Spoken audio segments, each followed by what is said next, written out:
আসসালামু আলাইকুম সিনিয়র ছাত্র ছাত্রীবৃন্দ, Mir Abdul Karim college online class থেকে আমি তোমাদের স্বাগতম জানাচ্ছি। আশা করি ভালো আছো। আমিও আল্লাহর রহমতে ভালো আছি। আজকে আমরা আর্থিক বিবরণী থেকে আরেকটা অঙ্ক নিয়ে আলোচনা করব। গতদিনও আমরা আর্থিক বিবরণীর অঙ্ক করিয়েছি, সেবামূলক প্রতিষ্ঠানের অঙ্ক করিয়েছিলাম। আজকে আমরা এটা উৎপাদনকারী প্রতিষ্ঠান বা বিক্রয়কারী প্রতিষ্ঠানের অঙ্ক করব। আচ্ছা, professor Abdul Mutaleb, professor Waliullah, professor Abdul Majid বিশ্বাসের বইয়ে 35 নম্বর অঙ্ক। 35 নম্বর অঙ্ক ফারহানা অ্যান্ড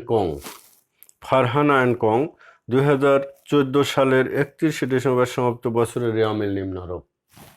রেয়ামিলটা ছিল উত্তোলন ও মূলধন 1,14,00,000, ক্রয় ও বিক্রয় 16,00,000, 18,00,000, সাপ্লাইস খরচ 1,00,000, আসবাবপত্র 40,000, দেনাদার ও পানাদার 10,00,000 ও 2,00,000, 10% ঋণ 3,00,000, প্রারম্ভিক মজুত পণ্য 8,00,000, অগ্রিম বীমা 1,40,000, ব্যাংক জমা অগ্রিম বীমা আছে, বকেয়া বেতন আছে 1,40,000, অগ্রিম বীমা 40,000, ব্যাংক জমা 60,000। অন্যান্য তথ্যাবলীর ভিতরে আছে সমাপনী মজুত পণ্য 10,00,000 টাকা মূল্যায়ন করা হয়েছে। এই মূল্যায়নের পর 20,000 টাকার পণ্য নষ্ট হয়ে যায়। বীমা কোম্পানি ক্ষতিপূরণ করতে সম্মত হয়নি। ঋণের বকেয়া সুদ 20,000 টাকা, অব্যবহৃত সাপ্লাইস 20,000 টাকা, আসবাবপত্রের ওপর 4,000 টাকা অবশ্যই ধার্য করতে হবে। মোট এখন করণীয় ক,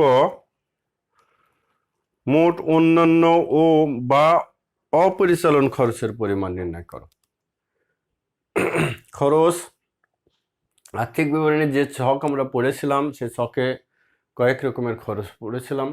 তার ভিতরে একটা খরচ ছিল কি অপরিচালন খরচ।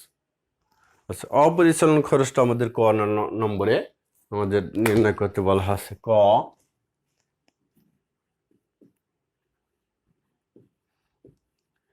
অপরিচালন খরচের পরিমাণ। তাহলে অপরিচালন খরচের পরিমাণ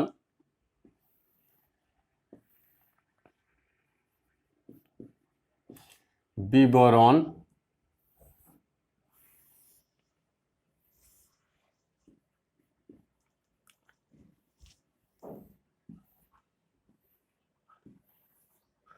টাকা বিবরণ টাকা। তাহলে আমাদের প্রশ্নে অপরিচালন খরচ কয়টা আছে দেখি আমরা। অপরিচালন খরচ আছে অস্বাভাবিক ক্ষতি,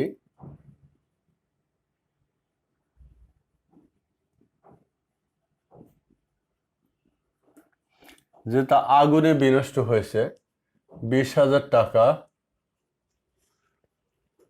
আরেকটা ছিল ঋণের সুদ।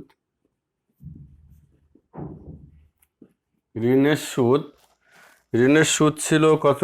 ঋণের যে পার্সেন্টেজ 10% হারে সুদ ধরলে ঋণের সুদ হয় 20,000 টাকা। সর্বমোট 40,000 টাকা। তাহলে আমরা এখানে মোট অপরিচালন ব্যয়ের পরিমাণ পেয়ে গেলাম। ক নম্বরের কাজ শেষ। খ নম্বরে বলা আছে, ক নম্বরে মোট বিক্রিত পণ্যের ব্যয় নির্ণয় করো। এখানে বিক্রিত পণ্যের ব্যয় নির্ণয় করো। তাহলে আর্থিক বিবরণীর আমরা প্রথমের দিকে বিক্রিত পণ্যের ব্যয় নির্ণয় করি, আমরা সেটাই এখানে দেখাবো।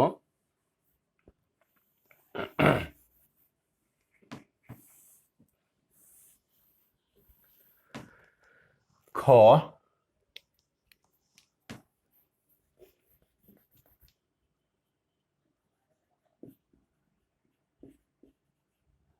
বিক্রিত পণ্যের ব্যয় নির্ণয়। বিক্রিত পণ্যের ব্যয় নির্ণয় করব আমরা। এখন আমাদের যে বিভিন্ন তথ্য আছে, বিক্রিত পণ্যের ব্যয় নির্ণয় করার সময় প্রারম্ভিক মজুত পণ্যের সঙ্গে ক্রয় যোগ করব, আন্তঃপরিবহন বা অন্যান্য প্রত্যক্ষ খরচ যোগ করার পরে সমাপনী মজুত বাদ দিলে যেটা থাকে সেটা হলো বিক্রিত পণ্যের ব্যয়। তাহলে আমরা এখানে প্রথমে শুরু করি প্রারম্ভিক মজুত পণ্য।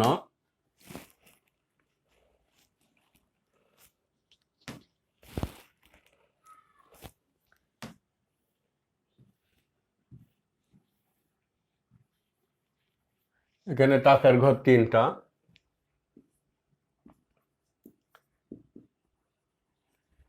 প্রারম্ভিক মজুত পণ্য, প্রারম্ভিক মজুত পণ্য দেওয়া আছে কত? 8 লক্ষ টাকা। এরপরে আছে ক্রয়, ক্রয় আছে 16 লক্ষ টাকা। আমরা প্রথম ঘরে লিখব। ক্রয়ের অন্যান্য সমন্বয় আছে। তাহলে এই ক্রয় থেকে বাদ আগুনে বিনষ্ট কত ছিল? 20,000 বাদ আগুনে বিনষ্ট 20,000, তাহলে বিয়োগ করলে হয় কত? 15,80,000। 15,80,000। এরপরে আছে আন্তঃপরিবহন।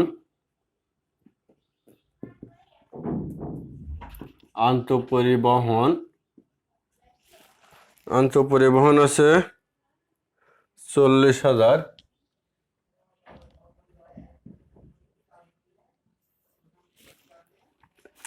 মোট যোগ করলে হবে 24,20,000।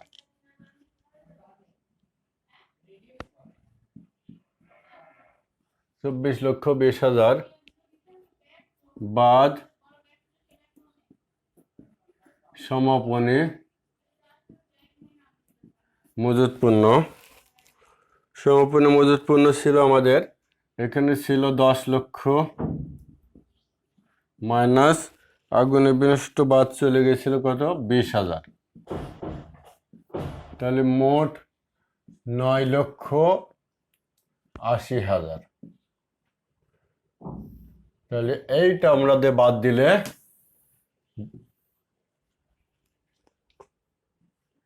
24,20,000 থেকে 9,80,000 টাকা বাদ দিলে আমাদের থাকে কত? 14,60,000। এটাই হবে বিক্রিত পণ্যের ব্যয়। তাহলে আমরা এই অঙ্কের থেকে কি পেলাম? প্রারম্ভিক মজুত পণ্যের সঙ্গে ক্রয় যোগ করার পরে অন্যান্য প্রত্যক্ষ খরচ যোগ করার পরে সমাপনী মজুত পণ্য বিয়োগ করলে যেটা পাওয়া যাবে সেটাই হলো আমাদের বিক্রিত পণ্যের ব্যয়। তাহলে বিক্রিত পণ্যের ব্যয় আমরা খ নম্বর পেয়ে গেলাম। এখন গ নম্বরে আমাদের আছে নেট আয় 2,36,000 টাকা ধরে 31শে ডিসেম্বর 2014 তারিখের আর্থিক বিবরণী প্রস্তুত করো। আমরা এবার আর্থিক বিবরণী তৈরি করব।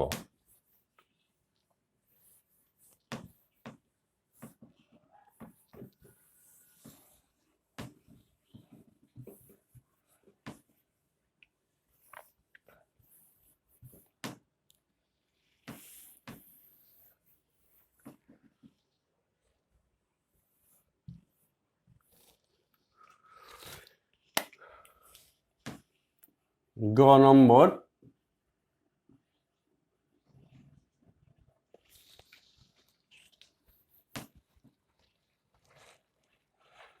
আমরা লিখবো ফারহানা অ্যান্ড কং। ফারহানা অ্যান্ড কং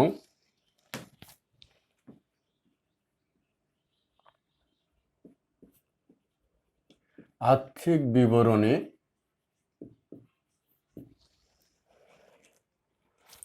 বা আর্থিক অবস্থার বিবরণী যাই লিখি 2014 সালের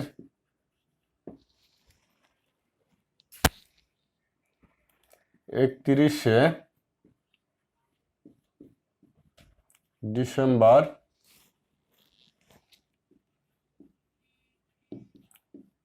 তারিখে প্রস্তুতকৃত। এখন আমরা আর্থিক বিভিন্ন তথ্য, প্রথমে চলতি সম্পদ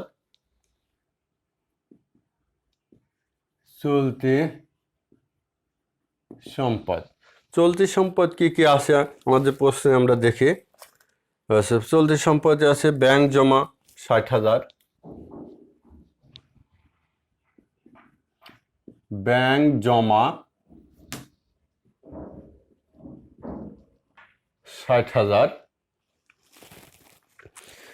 তারপরে আছে কি দেনাদার আছে 10 লক্ষ,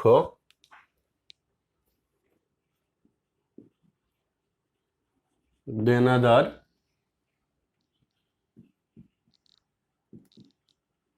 10 লক্ষ, অগ্রিম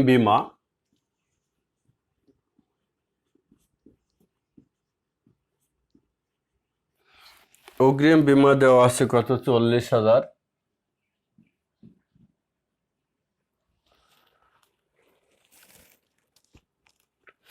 অব্যবহৃত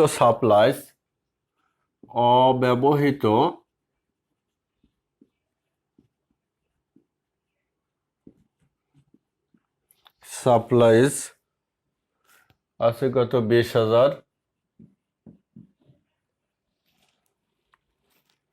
সমাপনী মজুত পণ্য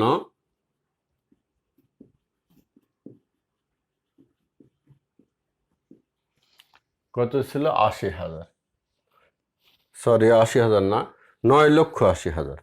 10 লক্ষের ভিতরে 20,000 বাদ গিয়েছিল, তাহলে 9,80,000। তাহলে মোট চলতি সম্পদের পরিমাণ হয় আমাদের 21 লক্ষ। এটা সব যোগ করলে। এরপরে আছে কি স্থায়ী সম্পদ।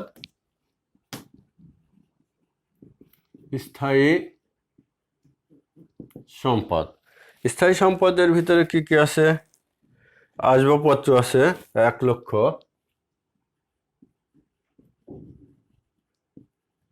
আসবাবপত্র 1 লক্ষ, একটাই আছে স্থায়ী সম্পদ, বাদ পুঞ্জীভূত অবচয় 4,000, মোট হয় 96,000। তাহলে সম্পদের আইটেম শেষ, আমরা সম্পদ যোগ করব। যোগ করলে হবে 21,96,000। ক্লোজ করে দিলাম, আমাদের সম্পদটির যোগফল করা শেষ। এবার আছে আমাদের কি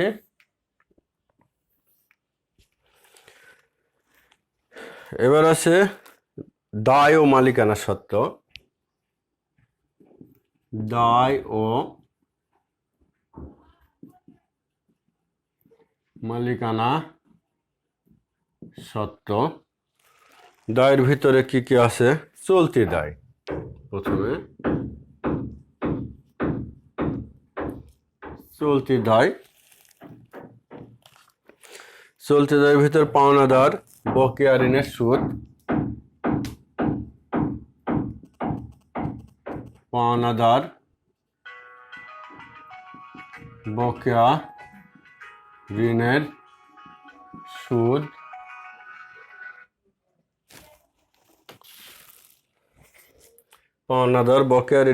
পাওনাদার আছে 2 লক্ষ,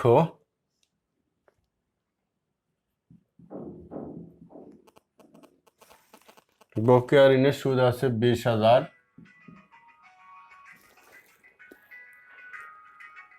বকেয়া বেতন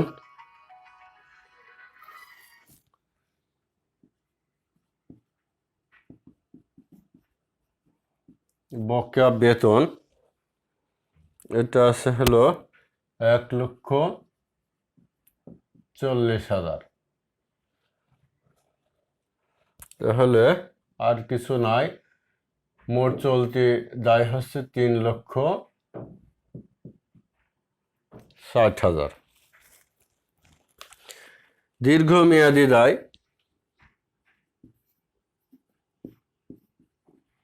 দীর্ঘমেয়াদী দায় 10% ঋণ,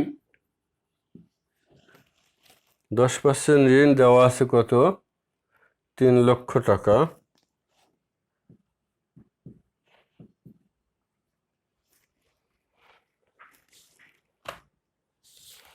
মালিকানা সত্ত্ব,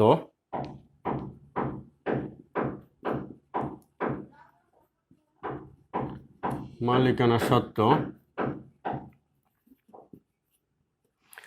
মূলধন আছে 14 লক্ষ, মূলধন আছে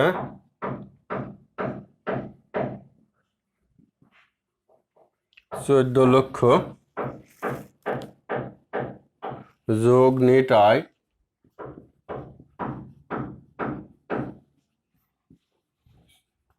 নেট আয় প্রশ্নে দেওয়া আছে, নেট আয় দেওয়া আছে কত? 2,36,000। 2,36,000, 16,36,000 বাদ উত্তোলন কত আছে? 1 লক্ষ। টোটাল হয় 15,36,000। তাহলে আমরা এবার মোট যোগ করলে পাই কত?